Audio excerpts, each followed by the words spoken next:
शुक्लां भरधरं विष्णुं शशिवर्णं चतुर्भुजं प्रसन्नवदनं ध्यायेत् सर्वविघ्नोपशान्तये। ॐ सहना भवतु सहनौ भुनक्तु सह वीर्यं करवावहै तेजस्विनावधीतमस्तु मा विद्विषावहै। ॐ शान्तिः शान्तिः शान्तिः। अगजानन पद्मार्कं गजाननमहर्निशम् अनेकदन्तं भक्तानामेकदन्तमुपास्महे। श्रीमहागणपतये नमः। गुरवे सर्वलोकानां विषजे भवरोगिणां निधये सर्वविद्यानां श्रीदक्षिणामूर्तये नमः।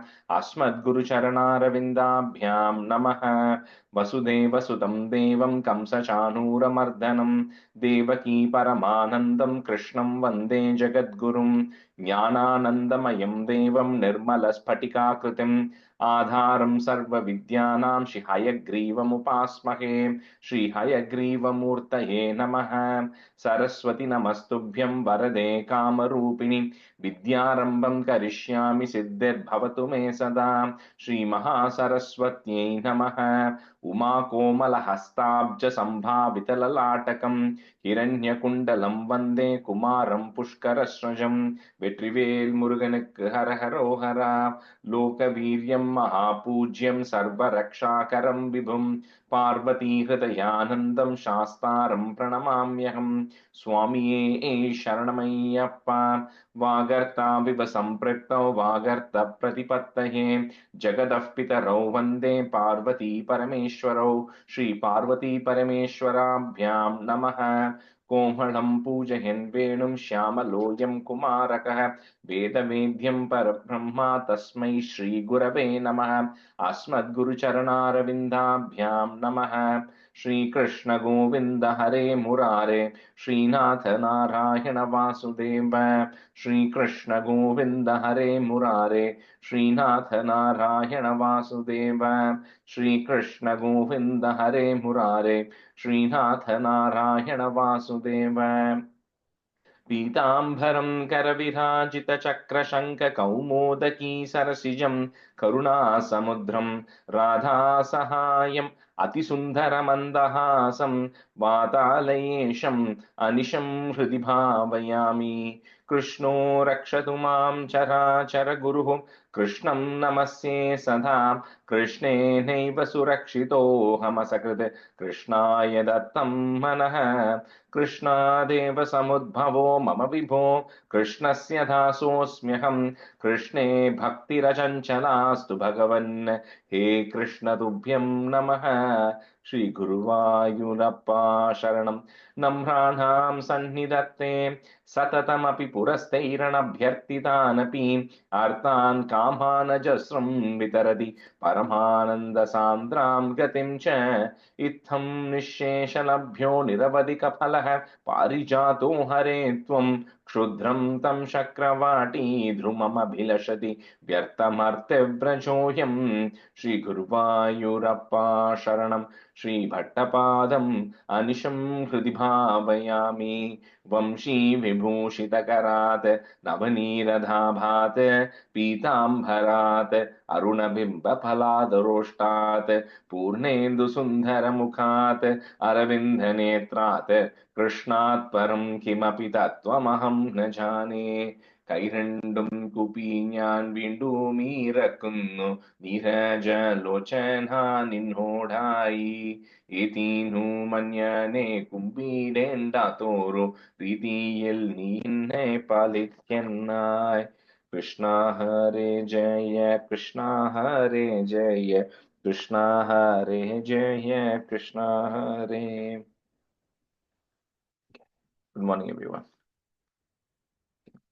All right, so we'll get started with 32 today, since we already did a review last class, etc. Let me see who I had today.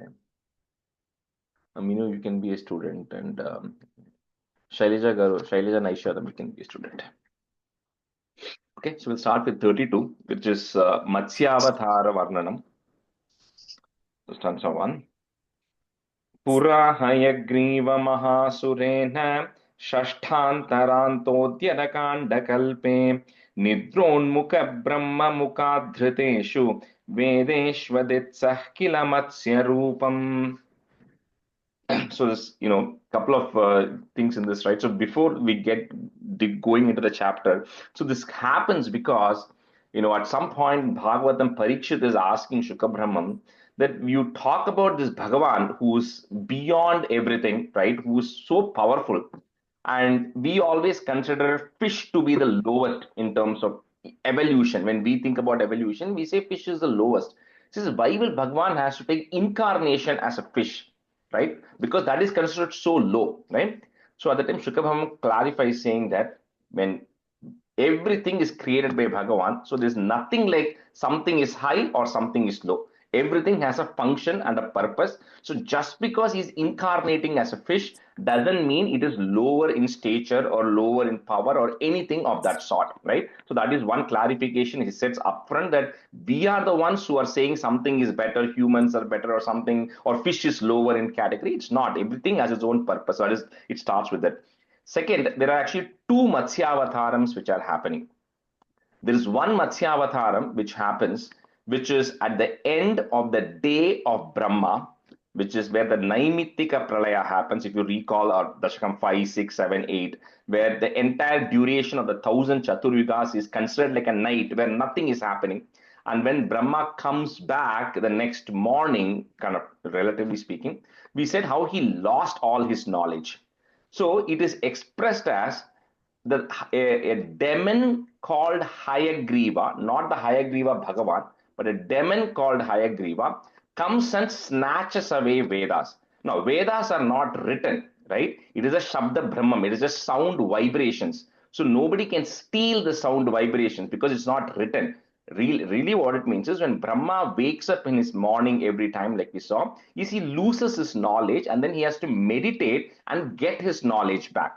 So there is one incarnation of where Bhagavan is coming as Matsya to educate or give Brahma the knowledge of the Vedas back at the beginning of his Kalpa. That is one Matsya Avataram that happens, which is briefly mentioned here because it says Pura Hayagriva Mahasurena. An Asura called Hayagriva came and snatched away the Vedas. That's one.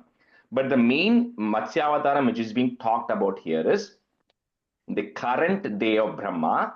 We are in the 7th Manu, which was the Vaivaswata Manu. This is the 6th Manu, right?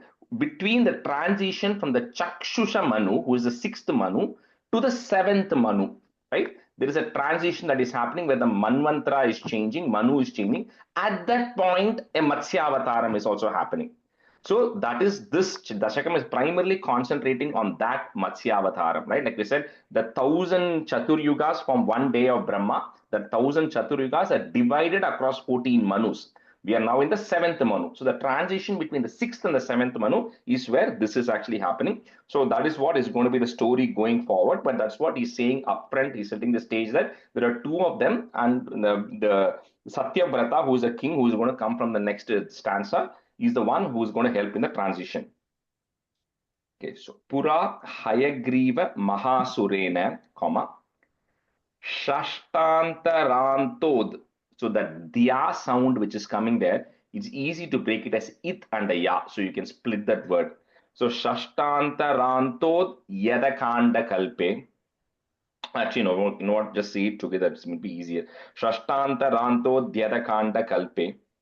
Nidron Mukha Brahma Mukhat Dhriteshu, comma, Vedeshwaditsaha is there, put a ich to join, Vedeshwaditsah Kila Matsya Rupam.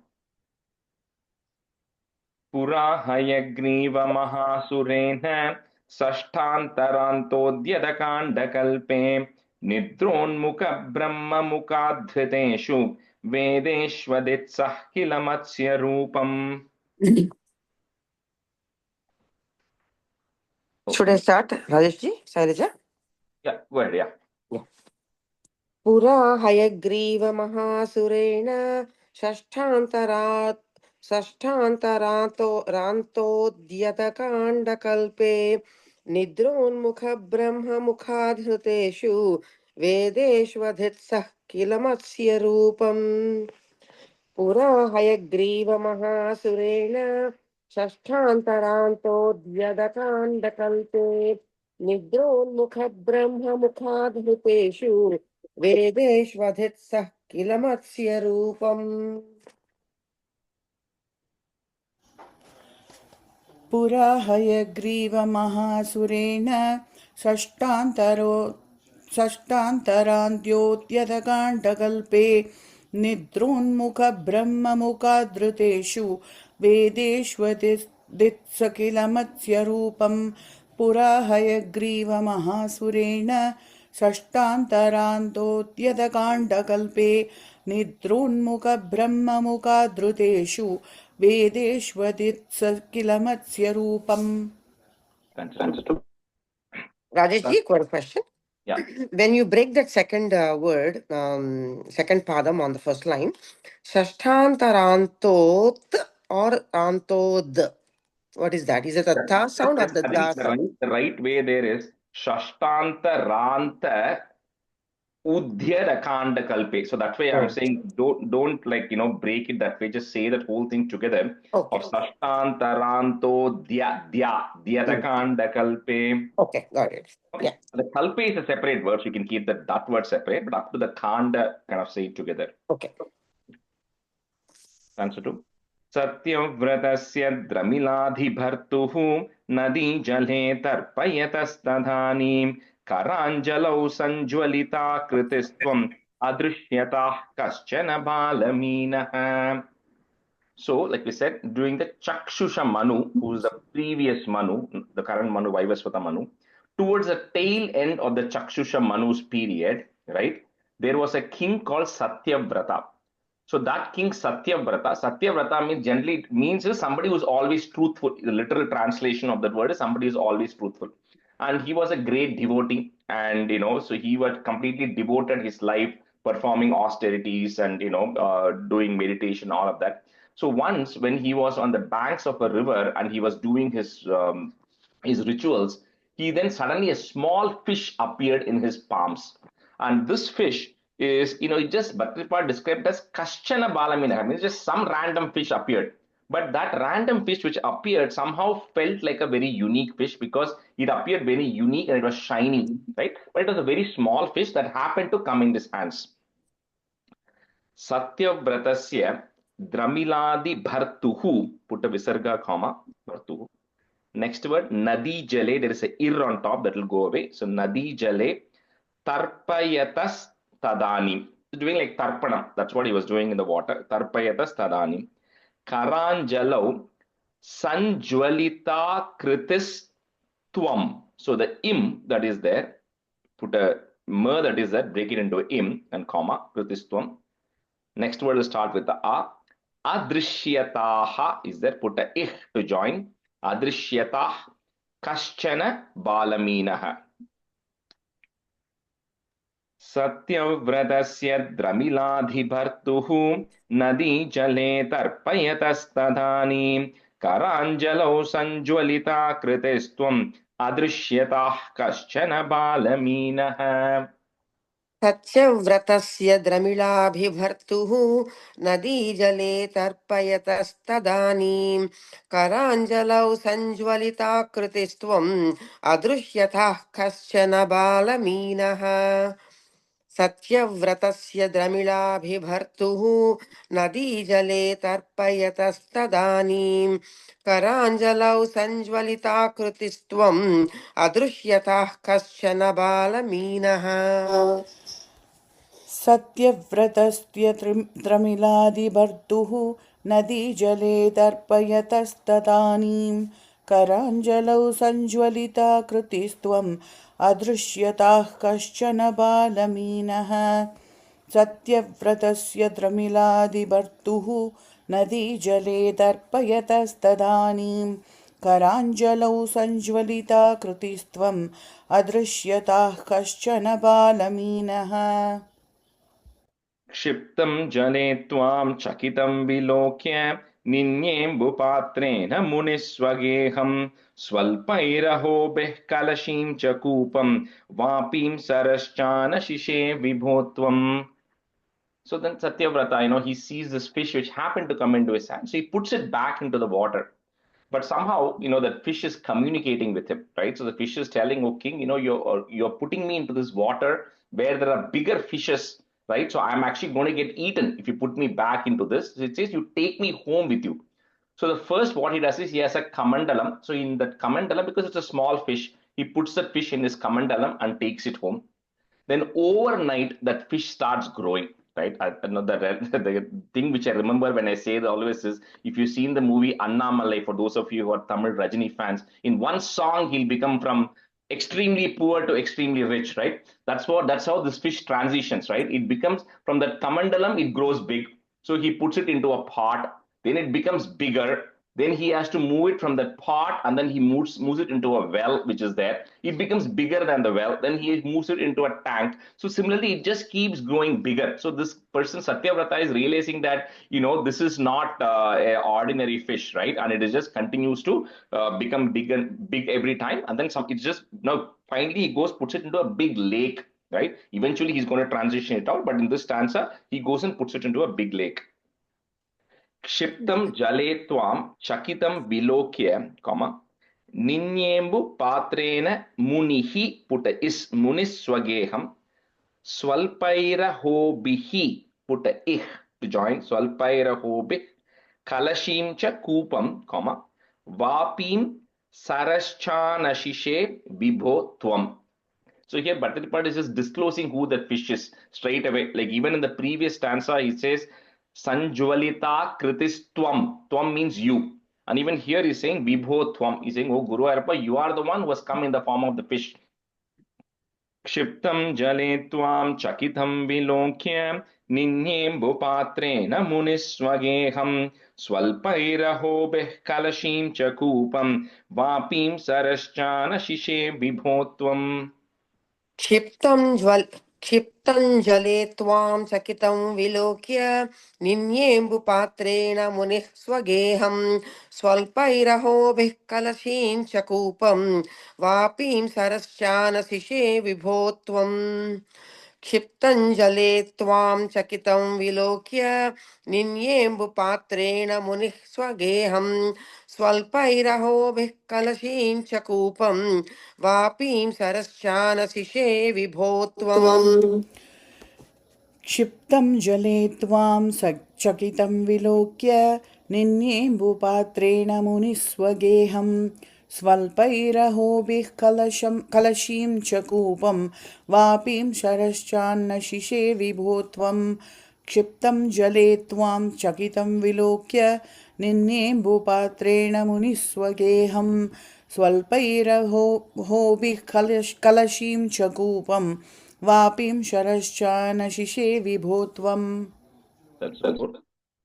Yoga prabhavad bhavadajñayaiva नीतस्ततस्त्वं हुनिना पयोधिं पृष्टो Muna कल्पदि दृक्षुमेनं सप्ताहमास्वेति वदन्नयासीः. So then the fish becomes even bigger than the lake that he's putting in. And then the fish says that, what, I can't remain in this lake. So you got to help me move me back to an ocean. So he says here, by yoga prabhavat, he says you cannot move such a fish, right, physically. So he says because Satyavrata was like a great devotee, he had yogic powers. So with his yogic powers, he's able to move the fish from the big lake that is there into the ocean. So when he drops it at the ocean, the fish again communicates with him saying, "I'm afraid of being in the ocean also." So then Satyavrata realizes, he comes to know this is not an ordinary fish. So he says, "You have to disclose to me right now who you are and why is all of this happening." So the fish then tells him that 7 days from now, there is another pralayam that is going to be happening. And I'll tell you what that is in the next stanza. There's another pralayam that is going to be happening where everything is going to get wiped out. Okay. And when everything is going to get wiped out, at that time, I want you to remain strong, because there are going to be some, will come in the next answer, but it's okay. He says, you just wait for 7 days and then I will come back again after 7 days and I'll tell you what's going to happen. But this inundation that's going to happen, where water is going to come and everything is going to get wiped out. So, yoga prabhavat bhavadagnyayaiva, neetas tatas tvam munina payodhim prishto muna kalpa didrukshumenam, comma, saptaham asveti. You can break it that ma. Saptaham asveti vadanna yasihi. Yoga prabhavad bhavadagnyaiva nitastatastvam munina payodhim prishto muna kalpadi drukshumenam saptahamasveti vadannayasihi. योगप्रभावात् भवदाज्ञयैव नीतस्ततस्त्वं मुनिनापयोधिं पृष्टीमुना कल्पदि दृक्षुमेनं सप्ताहमास्वेति वदन्नयासीः Go to the third line. Prishto muna. पृष्टो मुना योगप्रभावात् भवदाज्ञयैव नीतस्ततस्त्वं मुनिनापयोधिं पृष्टो मुना कल्पदि दृक्षुमेनं सप्ताहमास्वेति वदन्नयासीः योगप्रभावात् भवदाज्ञयैव नीतस्ततस्त्वं मुनिना पयोधिं पृष्टो मुना कल्पति दृक्षुमेनं सप्ताहमास्वेति वदन्नयासीः योगप्रभावात् भवदाज्ञयैव नीतस्ततस्त्वं मुनिना पयोधिं पृष्टो मुना कल्पति दृक्षुमेनं सप्ताहमास्वेति वदन्नयासीः प्राप्ते त्वदुक्ते हनि वारिधारा परिप्लुते भूमितले मुनीन्द्रः सप्तर्षिभिः सार्धमपारवारिणि उद्गूर्णमानः शरणं ययो त्वाम्. Little bit just going back to the numbers little bit so you understand the concept. So we said at the end of one day of Brahma, there is a Naimittika Pralaya which happens, which is equivalent to the day of Brahma, where a lot of the bottom, out of the 14 worlds, a lot of the bottom worlds are completely gone. Then at the end of the 100 years of Brahma, there's a Prakritika Pralaya where the entire universe is gone, right? And then it has to get recreated all over. However, sometimes it says between the transition of the Manus, also another Pralaya happens. And that is what is being referred here. So that is called as a Manvantara Pralaya. There's another category of it where not all the bottom worlds, but maybe the Bhuloka and few other lower worlds are completely filled with water and it gets wiped out, but the physical planet still remains, right? The planet itself doesn't go away. So that is the Pralaya that is actually going to be happening here at that transition point between the 6th Manu and the 7th Manu. So anyway, so here this so Satyavrata, he's now waiting, right? He's meditating for the next 7 days. He's waiting for the day to happen. And as mentioned, on the 7th day, after the fish has said that, there's a heavy rain that starts happening and it starts flooding the world to the extent that there is no visibility of anything else that is there. Everything in earth is wiped out. It is just completely filled with water. And at that point, the Sapta Rishis of the next Manvantara come. So every time, like you said, a Manu changes, like a Manu is like the CEO.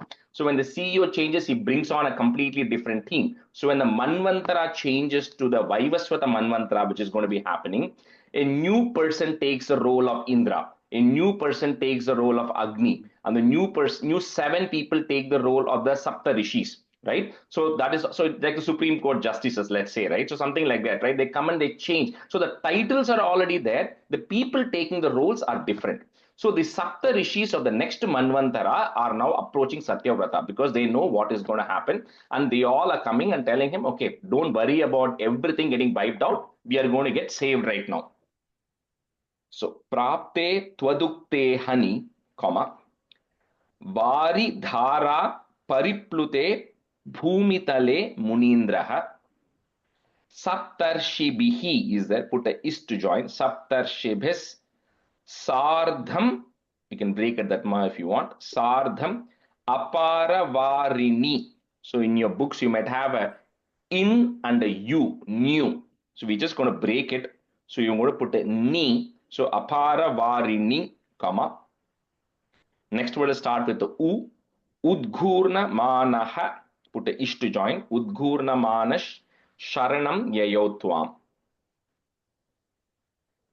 Prapte twadukte hani वारिधारा परिप्लुते भूमितले मुनीन्द्रः सप्तर्षिभिः सार्धमपारवारिणि उद्घूर्णमानः शरणं ययौ त्वाम् प्राप्ते त्वदुक्ते हनि वारिधारा परिप्लुते भूमितले मुनीन्द्रः सप्तर्षिभिः सार्धम् अपारवारिन् उद्घूर्णमानः शरणौ ययौ त्वाम् that the third line sardham aparavarini you added the सार्धमपारवारिणि ni प्राप्ते त्वदुक्ते हनि वारिधारा परिप्लुते भूमितले मुनीन्द्रः सप्तर्षिभिः सार्धम् अपारवारिणि उद्घूर्णमानः शरणौ ययौ त्वाम् प्राप्ते त्वदुक्ते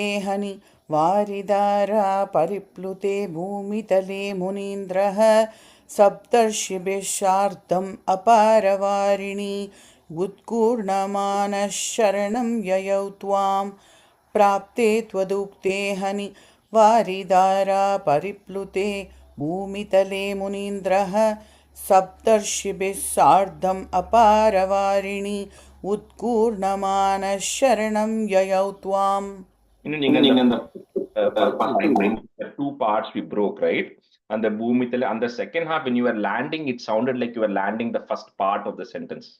Like prapte twadukte hani varidhara pariplute bhumithale munindraha sapta. Okay, so just a small variation on it. Stanza 6. Dharam twadadeshakarimavaptam नौरूपिणीमारुरुहुस्तधाते तत्कम्पकम्प्रेषु च तेषु भूयः त्वमम्भुदेराविरभूर्महीयान्.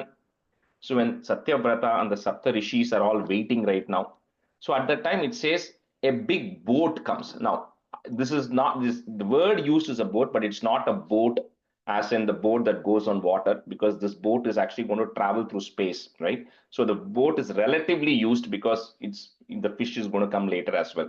So, but a vehicle comes, let's put it that way. But the reference used here is a boat. And so then no, so they then Sapta Rishis and Satyavrata are there, and Sapta Rishis tell, don't worry, we know what is going to happen next, because that fish which went away 7 days back now comes again, right? And the fish now comes and it is going to now tell them, okay, I'm going to rescue all of you, so don't worry. So that is come from the ocean again now. Dharam Twadadesha Karim Avaptam. You can break it that ma if you want. Twadadesha Karim Avaptam. Now Rupinim Aruruhus Tadate. If you want to break it that ma. Tat Kampa Kampreshu Cha Teshu Bhuyaha. So that is there. Remove it, put a Visarga comma. Bhuyaha. Twamam Bhuder. It's easy to break at that ra. Twamam Bhuder Avirabhur Mahiyan. Dharam Twadadeshakarimavaptam Naurupinhimaruruhustadate Tatkampakampreshu Chatheshu Bhuyah Twamam Bhudera Virabhur Mahiyan. धरां त्वदादेशकरीमवाप्तां नौरूपिणी मारुरुहुस्तदाते तत्कम्पकम्प्रेषु च तेषु भूयः त्वमम्बुधेराविरभूर्महीयान् धरां त्वदेश sorry धरां त्वदादेशकरीमवाप्तां नौरूपिणी मारुरुहुस्तदाते तत्कम्पकम्प्रेषु च तेषु भूयः त्वमम्बुधेराविरभूर्महीयान् तरां त्वदादेशकरीमवाप्तां नौरूपिणी मारुरुहुस्तदादे तत्कम्पकम्प्रेषु च तेषु भूयः त्वमम्बुधेराविरभूर्महीयान् तरां त्वदादेशकरीमवाप्तां नौरूपिणी मारुरुहुस्तदादे तत्कम्पकम्प्रेषु च तेषु भूयः त्वमम्बुधेराविरभूर्महीयान्. Number 7.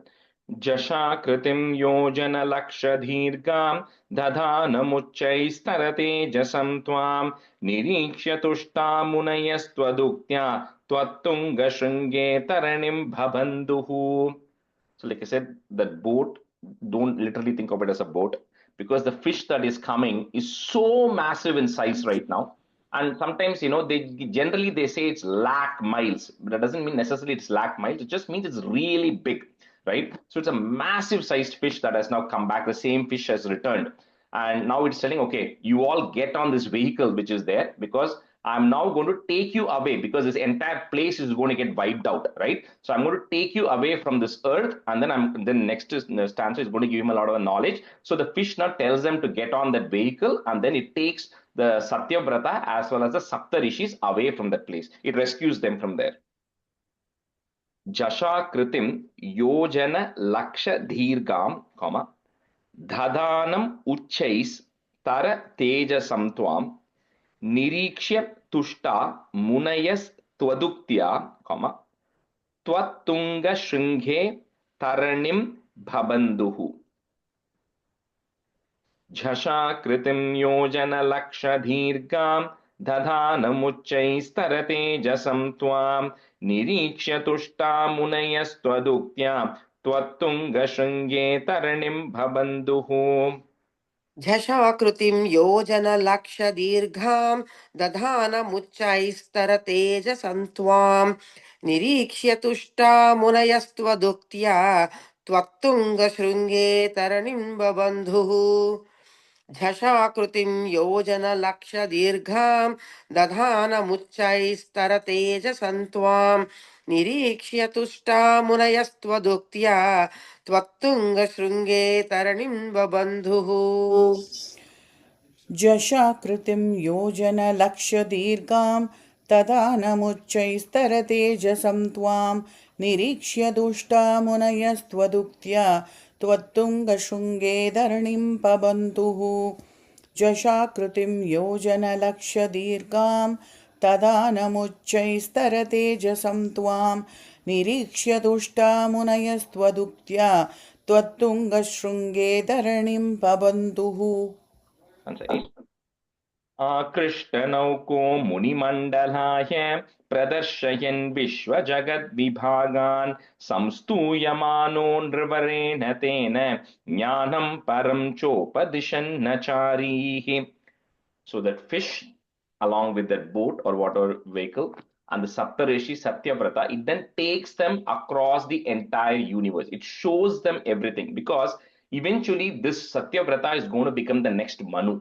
And these Saptarishis are going to become the guiding principles for the next Manvantara. So it then this fish then teaches all of them everything that is to be known, right? So everything, every science of God, so everything that needs to be known about how things work, what are the laws, it kind of gives them all that highest of knowledge. So Jnanam Param, the supreme knowledge that is to be known, all these 8 people are actually receiving it from the fish. आकृष्ट नौको मुनि मंडलाय प्रदर्शयन् विश्व जगत् विभागान् संस्तूयमानो नृवरेण तेन ज्ञानं परं चोपदिशन्नचारीः. That's one word. आकृष्ट नौको मुनिमण्डलाय प्रदर्शयन् विश्वजगद्विभागान् संस्तूयमानो नृवरेण तेन ज्ञानं परं चोपदिशन्नचारीः. आकृष्टनौको मुनिमण्डलाय प्रदर्शयन् विश्वजगद्विभागान् संस्तूयमानो नृवरेण तेन ज्ञानं परं चोपदिशन्नचारीः. आकृष्टनौको मुनिमण्डलाय प्रदर्शयन् विश्वजगद्विभागान् संस्तूयमानो नृवरेण तेन ज्ञानं परं चोपदिशन्नचारीः. आकृष्टनौको मुनिमण्डलाय प्रदर्शयन् विश्वजगद्विभागान् संस्तूयमानो नृवरेण तेन ज्ञानं परं चोपदिशन्नचारीः. आकृष्टनौको मुनिमण्डलाय प्रदर्शयन् विश्वजगद्विभागान् संस्तूयमानो नृवरेण तेन ज्ञानं परं चोपदिशन्नचारीः कल्पावधौ सप्तमुनीन् पुरोवत् प्रस्ताप्य सत्यव्रतभूमिपं तं वैवस्वताख्यं मनुमादधानः क्रोधात् हयग्रीवमभिद्रुतो भूः. So once Satyavrata and the Sapta Rishis have gotten all the knowledge that is to be gained, all the then the pralayam gets over, right? There's a period of time where the pralayam is there, where nothing is there, it gets over. Then the next Manu is ready to be installed right now. At that time, this Satyavrata, who was the king at the time of Chakshusha Manu, is then born as Vaivaswata Manu, which is the current Manu that we are in. That's why we say Vaivaswata Manvantare, right? So he's then born as a Vaivaswata Manu, and now he's now born with this knowledge because he's already been given this knowledge, and the Sapta Rishis who were also there are now also established because this new reign has happened. So the new Sapta Rishis are established, and then that's the current Manvantara that is going on. So Kalpa Vadhau Sapta Munin Purovate, Prastapya Satyavrata Bhumipam Tam Vaivaswatakyam. Sorry, my book has a mistake here. 1 second. Oh, Vaivaswatakyam Manumadadhanaha, Krodat Hayagrivam Abhidruto Bhuhu. We can break that. Krodat Hayagrivam Abhidruto Bhuhu. I'll tell the Hayagriva reference in the next stanza, the meaning of it. Kalpavadhau Saptamunin Purovate Prastapya Satyavrata Bhumipam Tam Vaivaswatakyam Manumadhadhanaha Krodhat Hayagrivam Abhidruto Bhuhu.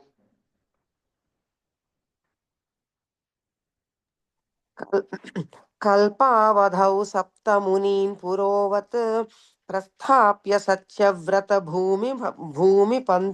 भूमिपन्तं वैवस्वताख्यं मनुमादधानः क्रोधाद् हयग्रीवमभिद्रुतो भूः.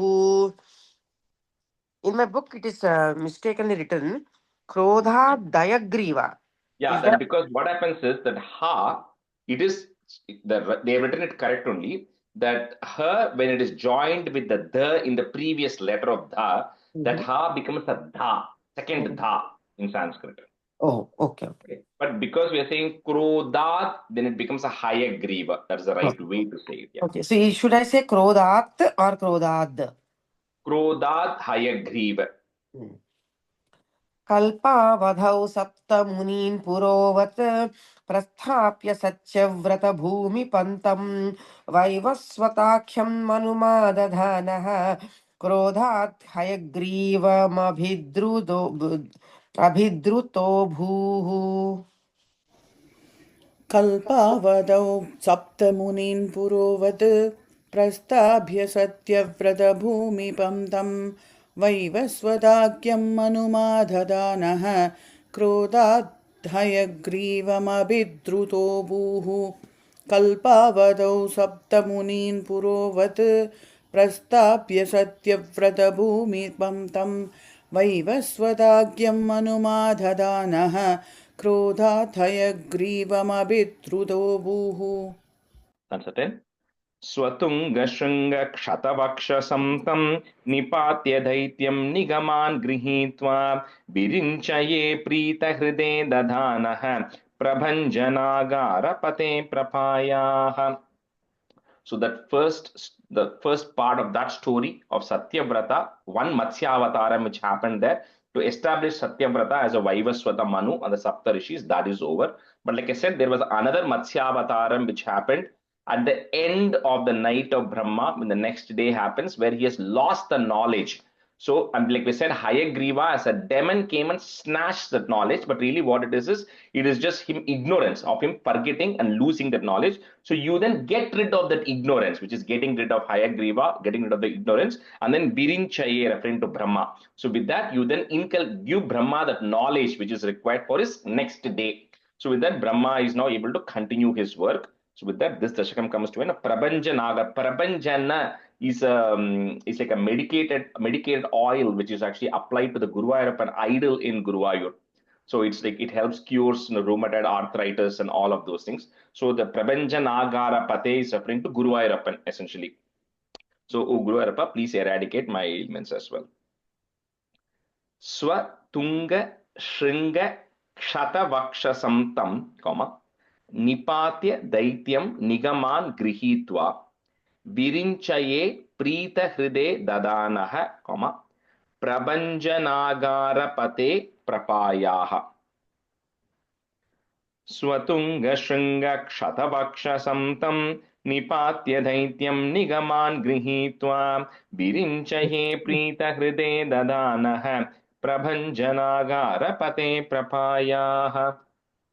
स्वतुङ्गशृङ्गक्षतवक्षसन्तं निपात्य दैत्यं निगमान् गृहीत्वा विरिञ्चये प्रीतहृदे ददानः प्रभञ्जनागारपते प्रपायाः स्वतुङ्गशृङ्गक्षतवक्षसन्तं निपात्य दैत्यं निगमान् गृहीत्वा विरिञ्चये प्रीतहृदे ददानः प्रभञ्जनागारपते प्रपायाः स्वतुङ्गशृङ्गक्षतवक्षसं निपात्य दैत्यं निगमान् गृहीत्वा विरिञ्चये प्रीतहृते तदा नः प्रपञ्चनागारपते प्रभायाः स्वतुङ्गशृङ्गक्षतवक्षसं निपात्य दैत्यं निगमान् गृहीत्वा विरिञ्चये प्रीतहृते तदा नः प्रपञ्चनागारपते प्रपायाः. Krishnaya Parabrahmani Namaha. I just have one question. The Mahabharatam starts with Satyavati, right? Satyavati married. That's where the Satyavrata. Why is it starting with Satya? She's also some fish. Satya just means truth. Satya means truth, right? That fish. I don't know. She's called something related to fish or some fish clan. I don't know. Something. Maybe.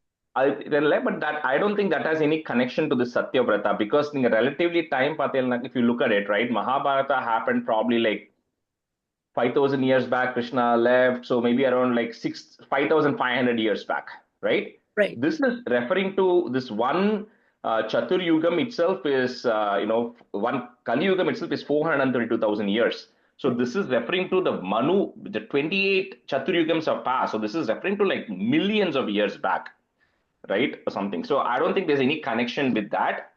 Satyavati and Satyavrata. Okay. But maybe there's some other meaning on the word Satya with fish. I don't know if there is any other different reference, but they're two independent characters. I don't think the two characters have anything to do with each other. It made me curious. She also had some relation with fish. Yeah, because she was a fisherwoman. Fisherwoman, yeah. And then this Satyavrata also is dealing with big, the god is disguised as fish. So I don't know what is the connection. It's Krishna. In this case, Satyavrata was a king or he was a ruler, right? He just happened to meet Narayana who took the form of a fish. Right. Okay. But Satyavati is a fisherwoman. So there's no connection really. Okay. Thank you. Satyavrata is a current Manu, Rajashri? He becomes Vaivaswata Manu now. Okay. So now the Manu is Vaivaswata Manu, right? So that Satyavrata in the Chakshusha Manu was the sixth Manu. So during the Chakshusha Manu's period, this person, Satyavrata, who is there, he's transitioning to become the next Manu, which is Vaivaswata Manu. So in that transition, you have to give him the knowledge so he can then become the next Manu, right? So for the next eighth Manu, so all these Bali Maharaja, they all are lined up to become the next, it's all promotion, right? Kind of think of it that way, right? So you have to give them the knowledge to be able to take on the next job. That was what was happening. So the Matsyavataram, one of the purpose was to give knowledge to Satyavrata and to the Sapta Rishis. So when the next seventh Manvantara is starting, they can come and take it over. Training period. training period, knowledge transfer period is happening essentially. Because now, from now on, everything that is going to happen, in fact, the next chapter starts with Vaivaswata Manu. It starts because now everything is going to happen in the 7th Manu, right? Period. Okay, so we'll switch. Padmaja, Ramesh, you can be a student, and Preeti, you can be a student. So this is a beautiful Dashakam, Ambarisho Bhakyanam, very apt for today, for those of you who follow Ekadashi Vratam, because today is Ekadashi. So this is pretty much related to Ekadashi and Dwadashi and what's going to happen, right? So stanza 1. वैवस्वताख्यमनुपुत्र नभागजात नाभागनामक Narendra सुतोऽम्बरीशः सप्तार्णवावृतमहीदयितोऽपि रेमे त्वत्सङ्गिषु त्वयि च मग्नमनाः सदैव. So in one line, like Sanskrit is so beautiful, you can say the entire hierarchy in one line. So the Vaivaswata Manu, Satyavrata, who has become the Vaivaswata Manu right now, he has a son called Nabhaga. The Nabhaga son is called Nabhaga, like Vasudeva, Vasudeva, right? So similarly like this. So Nabhaga is the son of Vaivaswata Manu. He has a son called Nabhaga. So that Nabhaga, he has many children, but one of his son is called Nabhaga, right? And this Nabhaga is like what you call very devoted. Like we saw Uttanapada, Dhruva's father, all of them, because they all come from the Manus. So the moment you are coming from the Manu, you are automatically, you have all the knowledge, you are generally very religious and, following all the right things. And this Nabhaga was no different, right? In fact, there's a story of how, he comes back and his brothers have taken off all the wealth and everything, but he doesn't care. And his father says, don't worry about all of that stuff. You go do all the right things, things will come to you. So he does all that. To that Nabhaga, so Vaivaswata Manu, Nabhaga, to that Nabhaga is born a person called Ambarisha. So this Ambarisha also, like his father, like his ancestors, is very, very devoted. He does all the right things and he's ruling over a large portion of the earth. Okay, so he has extreme amount of money. Money is not an issue at all, but he's not attached to it, right? He's just doing it because it's his duty to reign, right? But he's always worshipping you all the time. And he also had a wife who was also very similar, right? So then they were always they were focused on Magna Mana Sadaiva, always worshipping you and always praying to you. So Vaivaswatakhya Manu Putra Nabhaga Jata, put a plus, Nabhaga Namaka Narendra Sutombarishaha. So those two lines come together. Saptarna Vavrita Mahi Daitopi Reme, comma, Twat Sangishu Tvaicha Magna Manas Sadhaiva. So Saptarna Vavrita is referring to the 7 seas. So he's ruling the entire region, which is surrounded by all the 7 seas, which means pretty much the entire earth. Vaivaswatakhya Manuputra Nabhaga Jata Nabhaga Namaka Narendra Sutombarishaha Saptarnavavrita Mahidayitopi Reme Twatsangisho Tvaicha Magna Mana Sadhaiva.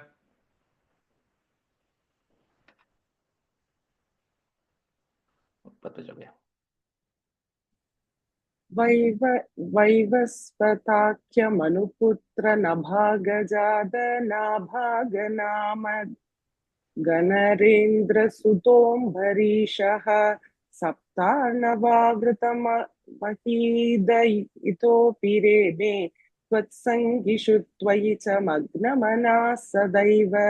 The second line, Padmaja, so small correction. Nabhaga Namaka Narendra. Nabhaga Namaka Narendra. Correct.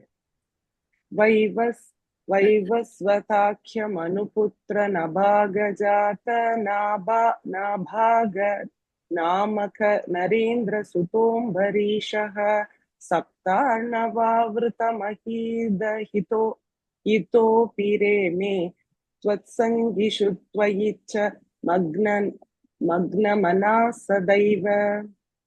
Rajesh, your question in the last word, Magnama Nas, அப்படியா? இல்ல Magnama Nas, sorry, Magna Manas Varnama. Magna Mana, it's kind of one word only. You don't have to separate it. But the Magna Manas, you can say it together. It's Magna Manaha, but the Visarga irundana, it becomes a is there. So Magna Mana Sadaiva. Mana referring to the mind. So always, mind is always absorbed in it. Adhik the Magna Manas.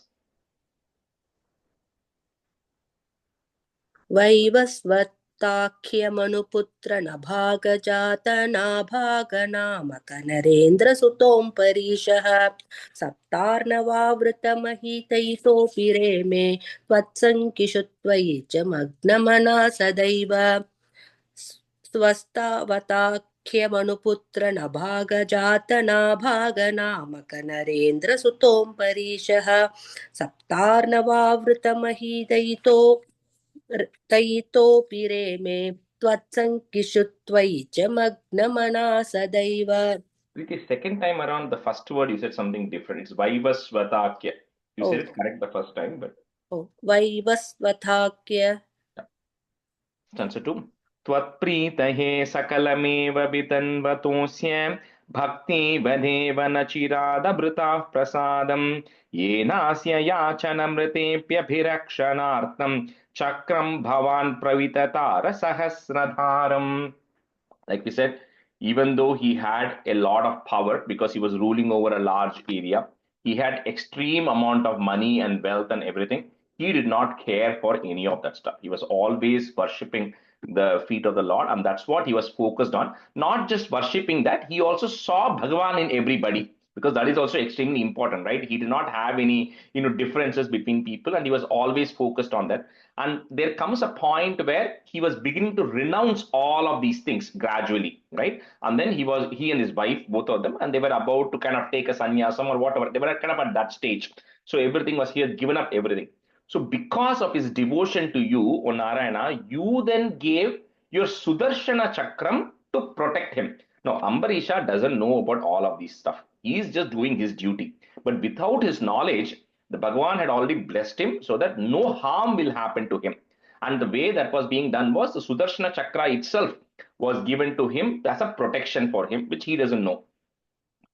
Tvatpritaye sakalameva vitanvatosya, bhaktiyaiva deva nachirat. So the next word, the that is there, we'll break it so you can say it easily. Nachirat abhritaha is there. Put a F to join. Abhritaah prasadam. Yenasya yachanamritepya bhirakshanartam. So that word we cannot split it. The whole word together, comma. Chakram bhavan pravitathara sahasradharam. Sahasradharam, the Sudarshan Chakram has 1,000 kind of pointed edges. That's what is referring there. त्वत्प्रीतये सकलमेव वितन्वतोऽस्य भक्तिव देव न चिरादभृताः प्रसादम् येनास्य याचनमृतेऽप्यभिरक्षणार्थं चक्रं भवान् प्रविततार सहस्रधारम्.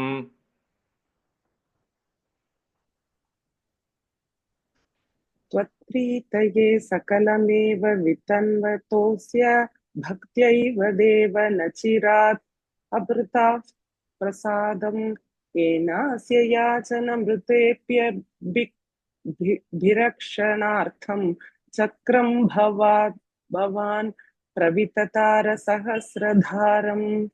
त्वत्प्रीतये सकलमेव वितन्वतोऽस्य भक्त्यैव देव न चिरात् अभृताः प्रसादम् येनास्य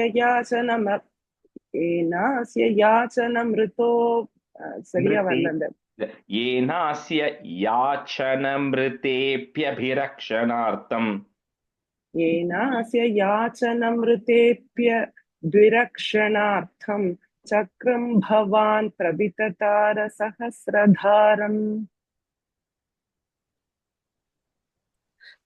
त्वत्प्रीतये सकलमेव वितन्वतोऽस्य भक्त्यैव देव न चिरादभृताः प्रसादम् येनास्य याचनमृतेऽप्यभिरक्षणार्थं चक्रं भवान् प्रविततारसहस्रधारम् त्वत्प्रीतये सकलमेव वितन्वतोऽस्य भक्त्यैव देव न चिरातभृताः प्रसादम् येनास्य याचनमृतेभ्यभिरक्षणार्थम् चक्रं भवान् प्रविततारसहस्रधारम्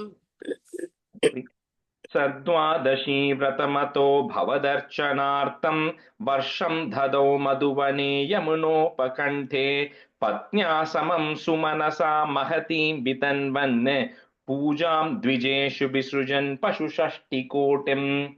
So Madhuvane, referring to on the banks of Yamuna, Vrindavan. So he and his wife, they observe the Ekadashi Vratam. So the Ekadashi Vratam is supposed to be observed from the 10th night, Dashami night, through all of Ekadashi. Today is Ekadashi, so all of today. And then tomorrow, Dwadashi, there's a time which is called as a Parana time, where you can then take a tulsi water and you break your fast, right?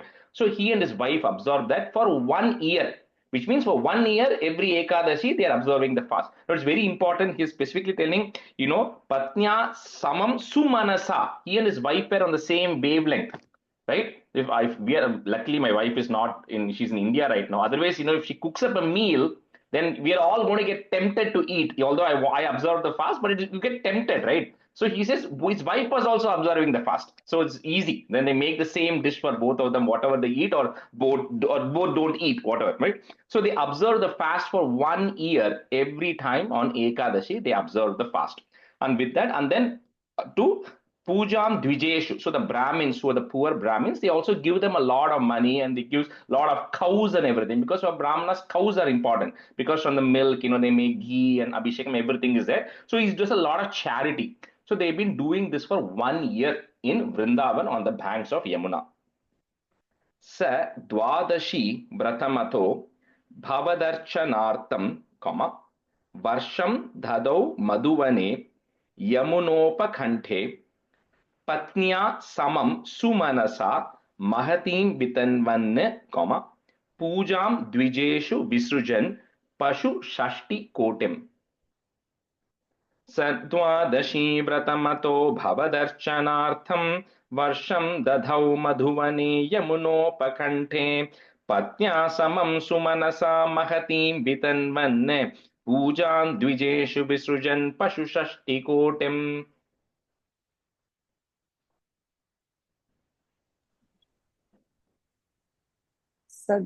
सद्वादशी व्रतमथो भवदर्चनार्थं वर्षं दधौ मधुवने यमुनोपकण्ठे पत्न्या समं सुमनसा महतीं वितन्वन् पूजां द्विजेषु विसृजत् पशुषष्टिकोटिम्. सद्वादशी व्रतमथो भवदर्चनार्थं वर्षं दधौ मधुवने यमुनोपकण्ठे पत्न्या समं सुमनसा महतीं वितन्वन् पूजां द्विजेषु विसृजन् पशुषष्टिकोटिम्. Rajesh ji, sorry, 2 questions. Dwadashi Vratam ஏன் சொல்றா? Ekadashi Vratam தானே சொல்லணும். Because right now on the Ekadashi you fast, and then Dwadashi Anniki, when you're breaking your fast, at the time he's doing worshipping the Lord, Bhavadarshan, to worshipping the Lord, and then giving charity. So the charity giving process, and that he's doing on Dwadashi day. So it's called Dwadashi Vratam because there's a set of rituals to be followed on Dwadashi day also. Another question is, why is specifically it is said good-hearted wife? Why can't it be good-hearted husband? Because this is Ambarisha. The story is about Ambarisha. His wife's name is not even mentioned anywhere, but the story is about Ambarisha, who was a very great devotee. So in this case, there are a lot of cases, Devi Matim, as you know, a lot of stories about women, So, but in this case, when the story is about Ambarisha, about his devotion and how Bhagavan is going to come and help him. So, Anala, he's saying his wife is also equivalent, avladhan.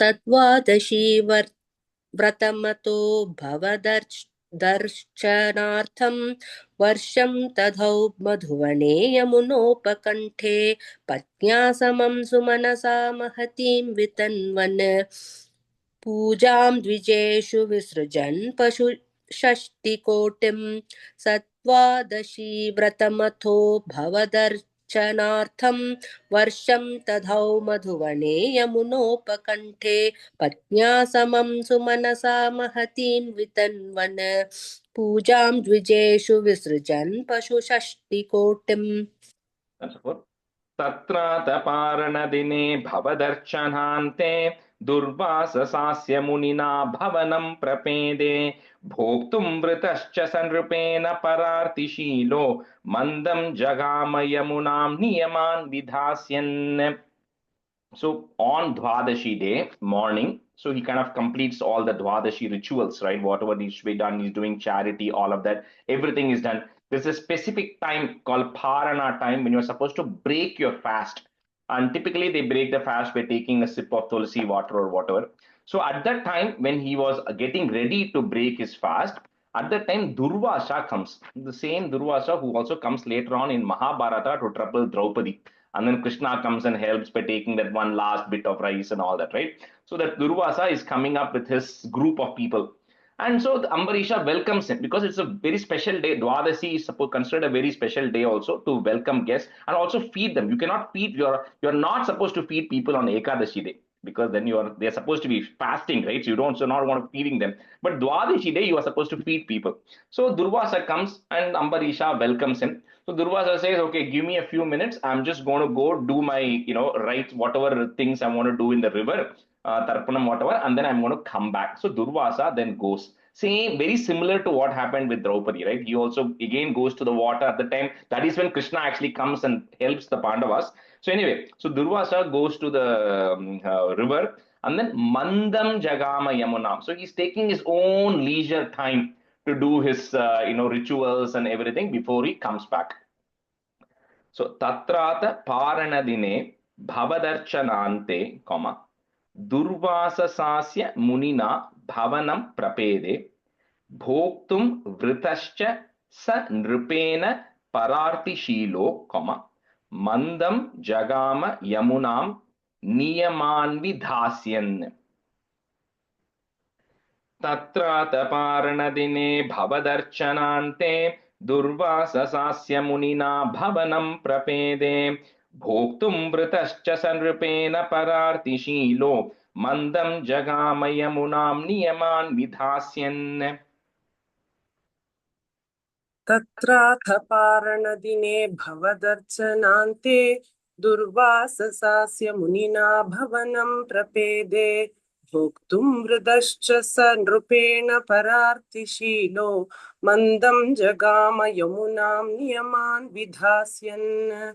तत्राथ पारणदिने भवदर्चनान्ते दुर्वाससास्य मुनिना भवनं प्रपेदे भोक्तुं वृदश्च स नृपेण परार्तिशीलो मन्दं जगाम यमुनां नियमान् विधास्यन्.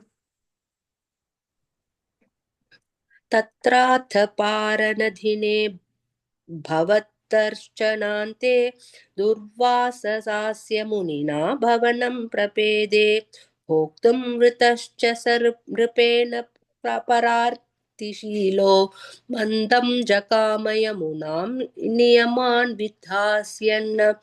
तत्राथ पारनदिने भवतर्चनान्ते दुर्वाससास्य मुनिना भवनं प्रपेदे भोक्तुं वृतश्च स नृपेण परार्तिशीलो मन्दं जगाम यमुनां नियमान् विधास्यन्.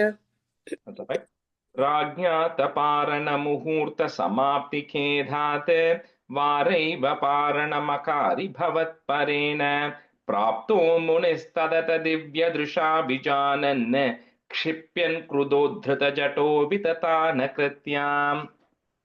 So when a guest comes, of course, the king or anybody is supposed to make sure the guests eat first before they start eating, right? So that's what this Ambarisha is waiting.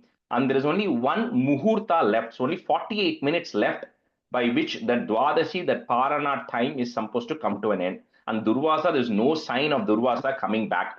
So Ambarisha is getting worried right now. So he asks his ministers and people saying, I've been observing this thing consistently for 1 year. And today is the completion of that 1 year fast. So he says, I want, if I don't consume that thing by that particular time, then it'll look like it's void, right? So he doesn't want to do that. At the same time, he doesn't want to eat before Durvasa comes either. So he's in this kind of, conundrum right now. So his ministers say, okay, what you do is you just take 3 sips of tulasi water. Because by taking 3 sips of tulasi water, it's considered that you have broken your fast. And then you wait for Durvasa to come, let Durvasa have his food and everything, and then you can also have your food. So the Ambarisha says, okay, and then he takes 3 sips of Tulasi. He prays to Bhagavan and saying, I'm completing my fast, and then he takes 3 sips of Tulasi water. After some time, Durvasa comes. And Durvasa, of course, where does it? Divya Drisha. So because he knows what is happening, so he then comes to realize that the king has broken his fast. So he says, the Parana time is not yet over, and then you already broke your fast without waiting for me. So Durvasa gets angry, and then what he does is he plucks out a hair from his head, and then he throws, and that becomes something called as a Kritya. A Kritya is an evil spirit, and that evil spirit, and this is going to come a few times later also when Krishna Avataram comes, and that evil spirit is such that you target it towards some person, then it knows who it needs to go attack or kill, and it will go kill them. And if it doesn't, it will come back and bounce back to you. But it knows who the target is. So he pulls out one of his hair and then he throws it at Ambarisha. And the Kritya now comes. Rajñata Parana Muhurta Samapti Khedat. Put the it at the end of that line. Khedat. Next line you will have a dwa that will become a va. So varaiva Paranamakari Bhavatparena Prapto Munis Tadata Divya Drisha Vijanan, Kshipyan Krudodhrita Jato Vitatana Krityam. Rajñataparanamuhurta samapti khedate varaiva paranamakari bhavatparena prapto munistadata divya drisha bijanan kshipyan krudodhrita jato vitatana krityam. राज्ञाथ पारणमुहूर्तसमाप्तिखेतात् वारैव पारणमकारि भवत्परेण प्राप्तो मुनिस्तदथ दिव्यदृशा विजानन् क्षिप्यन् क्रुधो धृतजटो पिततान कृत्याम्. Last line, krudot dhrita. कृदोत् धृतजटो. Yeah. राज्ञाथ पारणमुहूर्तसमाप्तिखेदात् वारैव पारणमकारि भवत्परेण प्राप्तो मुनिस्तदथ दिव्यदृशा विजानन् क्षिप्यन् धृतजटो विततान कृत्याम्. राज्ञाथ पारणमुहूर्तसमाप्तिकेधाद् वारैव पारणमकारि भवत्परेण प्राप्तो मुनिस्तदथ दिव्यदृशा विजानन् क्षिप्यन् कृतोद्धृतजटो विततानकृत्याम्. राज्ञाथ पारणमुहूर्तसमाप्तिखेदाद् वारैव पारणमकारि भवत्परेण प्राप्तो मुनिस्तदथ दिव्यदृशा विजानन् क्षिप्यन् कृतोद्धृतजटो विततानकृत्याम्. Krityam chatamasi dharam bhuvanam dahantim agre vivikshya nripatir napada chakampe twadbhakta badam abiviksha sudarshanam te krityanalam shalabhayan muniman bhadavit. So that Kritya, which is coming, that evil spirit, so that it literally it'll burn things on its way when it's trying to attack the person who it's coming towards. So that now starts running towards Ambarisha.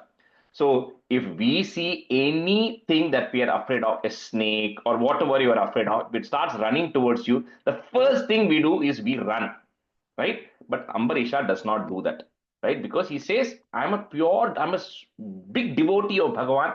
If that thing is supposed to kill me today, it is going to kill me. If that's what Bhagavan wants, let that happen, right? And he doesn't move. So he says, na padacha kampe. He doesn't move even one step, even though he knows this kritya is coming towards him, because that's the faith he has, right? Saying, if that's what is supposed to happen, let it happen. So, but he, like I said earlier, he doesn't even know that he's protected by the Sudarshana Chakra. So he doesn't even move, and the kritya comes towards him. But before the kritya can come, the Sudarshana Chakram then goes towards that evil spirit, and then it burns it off. It gets rid of that kritya, and then it starts going to the Sudarshana Chakram, then starts going towards the Durvasa, because he's the one who's sending. So the Sudarshana Chakram is sending, is the retaliation, right? That is actually going and then saying, okay, who is sending this Kritya? I'm going to go get rid of that person. So it starts going behind Durvasa right now. So Krityanalam Shalabhayan means it's referring to like how a moth gets into a fire and it gets burned. Similarly, the Sudarshana Chakram just completely gets rid of the Kritya. Krityam cha tam asidharam bhuvanam dahantim, put a im at the end of that line. Next line, magre becomes agre. Agre vikshya nrupatir na padacha kampe. Tvat bhaktam, tvat bhakta bhadam abhivikshya. If you want to break at that ma, bhadam abhivikshya sudarshanam te, comma, krityanalam shalabhayan munim anvadhavit. कृत्यां च तामसि धरां भुवनं दहन्तीं अग्रे विवीक्ष्य नृपतिर्न पदाच्च कम्पे त्वद्भक्तपादमभिवीक्ष्य सुदर्शनं ते कृत्यानलं शलभयन्मुनिमन्वधावीत्. कृत्यां च तामसि धरां भुवनं दहन्तीम् अग्रेऽभिवीक्ष्य नृपतिर्न पदाञ्च कम्पे त्वद्भक्तपादम् अभिवीक्ष्य सुदर्शनं ते कृत्यानलं शलभयन्मुनिमन्वधावीत्. कृत्यां च तामसि धरां भुवनं दहन्तीम् अग्रेऽभिवीक्ष्य नृपतिर्न पदाञ्च कम्पे त्वद्भक्तपादमभिवीक्ष्य सुदर्शनं ते कृत्यानलं शलभयन्मुनिमन्वधावीत्. Padmaja, the second line, last word, I'm hearing an in sound. It's padach cha kampe, ich and a cha. पदाच्च कम्पे. Yeah. कृत्यां च तामसि धरां भुवनं दहन्तीम् अग्रेऽभिवीक्ष्य नृपतेर्न पदाच्च कम्पे त्वद्भक्तपादमभिवीक्ष्य सुदर्शनं ते कृत्यानलं शलभयन्मुनिमन्वधावीत्. कृत्यां च तामसि धरां भुवनं दहन्तीम् अग्रेऽभिवीक्ष्य नृपतिर्न पदाच्च कम्पे त्वद्भक्तपादमभिवीक्ष्य सुदर्शनं ते कृत्यानलं शलभयन्मुनिमन्वधावीत्.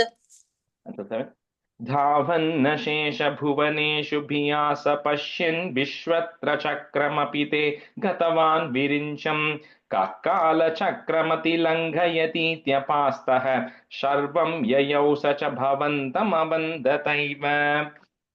So now Durvasa is running everywhere, right? He's running on the surface, he's running on the ground, he's trying to fly, he does all these things. But the Sudarshana Chakram continues to chase him constantly. Then finally he goes to Brahmalokam, Satyalokam, he goes to Brahma. Virinchaye is referring to Brahma. He goes to Brahma and says, Brahma, you have to protect me. Like the Sudarshana Chakram is, I'm not able to get rid of it.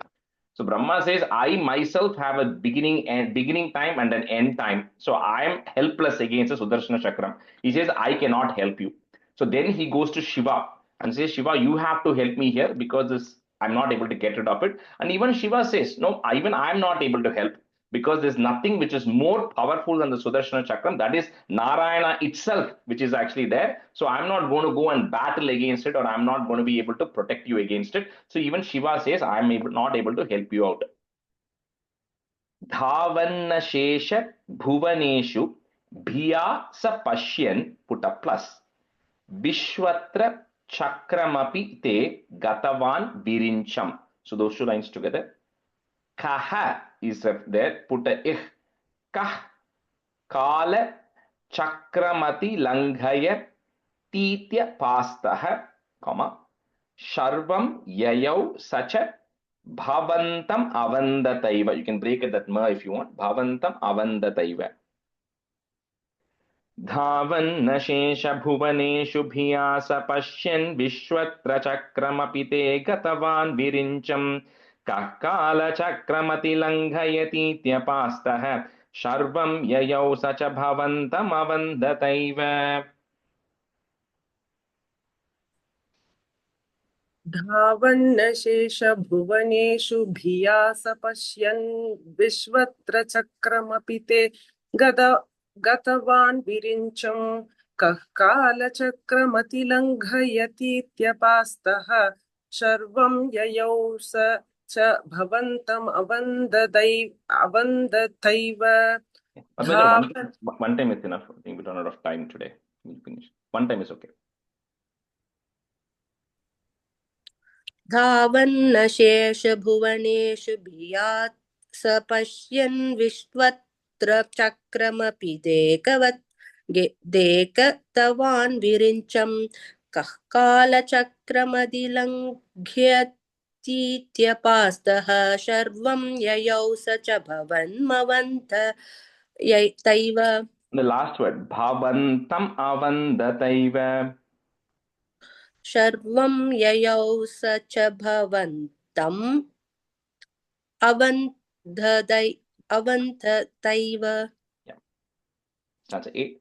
Bhuyo Bhavan Nilayametya Munim Namantam Proche Bhavana Hamrishe Nanu Bhakta Dasah Jnanam Tapascha Vinayan Vitameva Manyam Yahyam Varisha Padameva Bhajeti Bhuman. So Durvasa then, because Brahma is not able to help, Shiva is not able to help. So finally he goes to Lord Narayana himself and says, you know what, this is your Sudarshana Chakram. You know, his body is getting burned because of the heat. He says, you have to help me. So Narayana says, even I cannot help.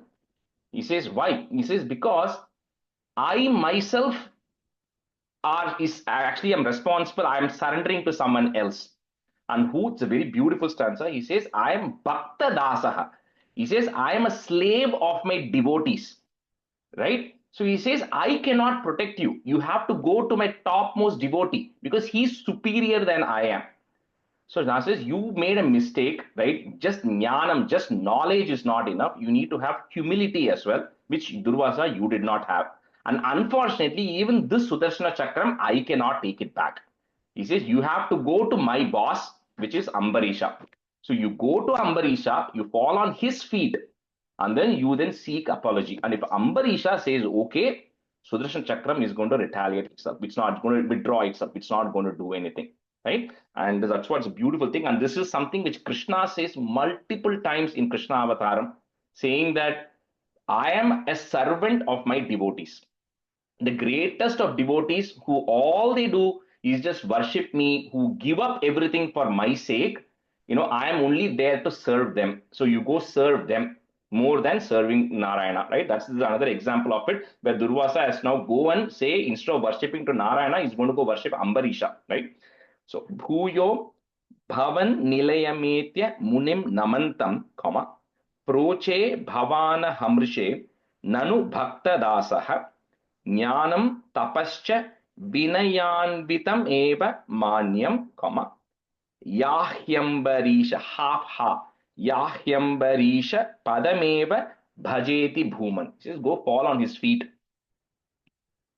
भूयो भवन्निलयमेत्य मुनिं नमन्तं प्रोचे भवानहमृषे ननु भक्तदासः ज्ञानं तपश्च विनयान्वितमेव मान्यं याह्यम्बरीशपदमेव भजेति भूमन् भूयो भवन्निलयमेत्य मुनिं नमन्तं प्रोचे भवानहमृषे ननु भक्तदासः ज्ञानं तपश्च विनयान्वितमेव मान्यं याह्यम्बरीश पदमेव भजेति भूमन्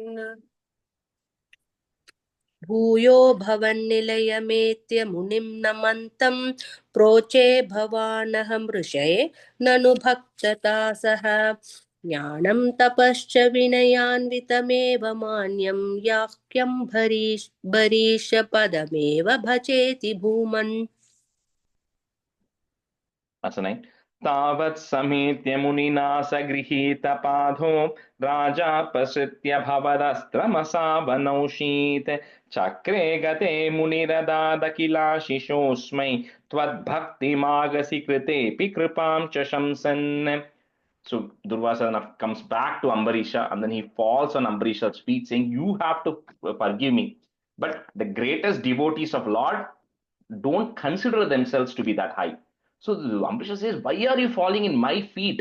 I never had any grudge towards you, right? No, you might have cursed me, you might have sent this kritya towards me, but I did not want to hurt you back. I did not feel bad about it at all because the Sudarshana Chakra was not even in Ambarisha's control, right? He never sent it out. So he says, I have absolutely no qualms with you and I have nothing to forgive because I didn't have any problem at all. So with that, when Ambarisha says that, then the Sudarshana Chakra withdraws, right? And Durvasa then feels very bad or humiliated with what he did, but he's also a very powerful sage, right? He has access to Brahma, Vishnu, and Shiva. So he then blesses Ambarisha, saying, may your devotion continue to grow because you have shown an example of what a true devotee is and how somebody needs to be. So, and then anyway, Ambarisha forgives Durvasa. Tavat sametya munina sa grihita pado, rajapasritya bhavadastram, you can break it that ma, bhavadastram asavanaushit, chakre gate muniradhat akhilashi shosmai. If you want to break it, it will be muniradhat akhilashi shosmai. That you can break that. Muniradhat akhilashi shosmai, comma. Tvat bhaktim agasi kritepi kripam cha shamsan. तावत् समेत्य मुनिना स गृहीतपादो राजापसृत्य भवदस्त्रमसावनौषीत् चक्रे गते मुनिरदादखिलाशिषोऽस्मै त्वद्भक्तिमागसि कृतेऽपि कृपां च शंसन्.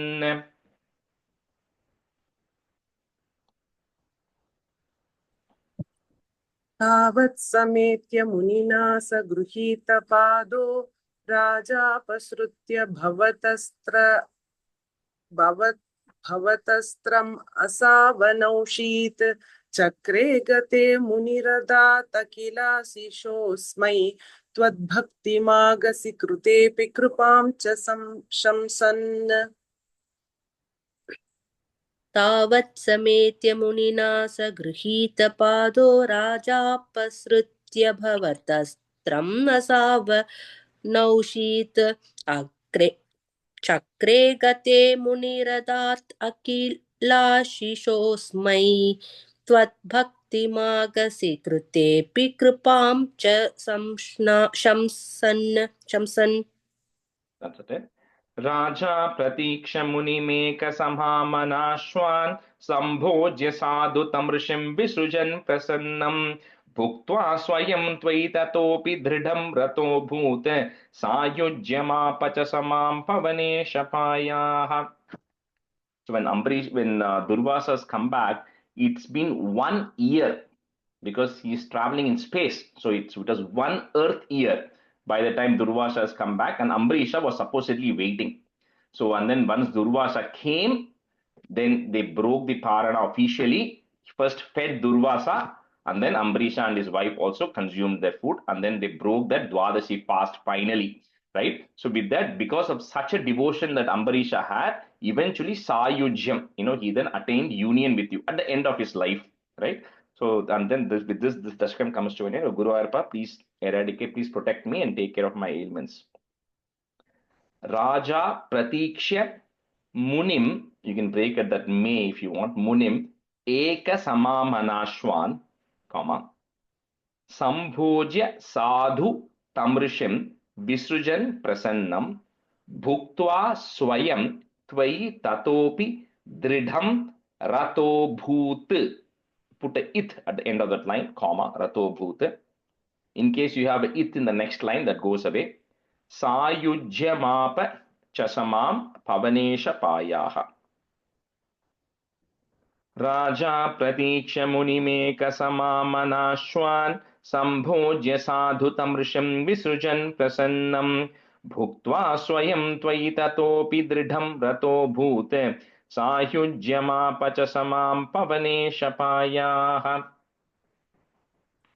Raja Pratikshya Munim Eka Samamanashvan Sambhojya Sadhutamrisham Visrujan Prasannam Bhuktva Swayam Tvayi Tatopi Dridham Rato Bhut